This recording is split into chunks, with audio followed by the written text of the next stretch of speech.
আমি সাফা। কেমন আছেন আপনারা সবাই? আমরা সবাই ভালো আছি।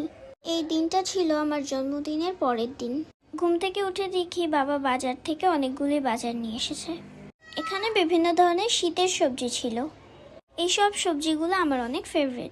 একই সাথে আতপ চাল নিয়ে এসেছিল পিঠা বানানোর জন্য। সাথে পোলাওয়ের চালও ছিল, ডাল ছিল এবং অনেকগুলো দুধের প্যাকেট নিয়ে এসেছে, কারণ পিঠা বানানো হবে।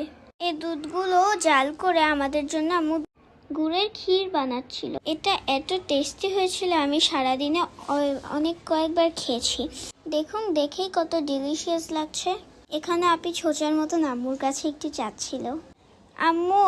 আম্মু সুন্দর মতন দিয়ে দিল।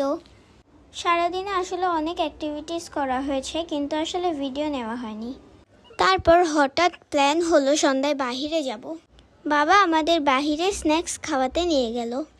আমাদের বাসার পাশে আজও আছে। আজোয়ার এই ফুড আইটেমগুলো আমার কাছে ভালোই লাগে।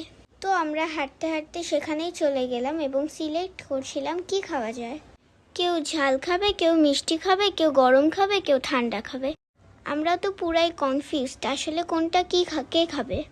তারপরে ফাইনালি যে যার যার মতন খাবার চুজ করে নিল। আমি আবার মাঝখানে একটু মেনু দেখছিলাম অন্য কিছুও খাওয়া যায় কিনা।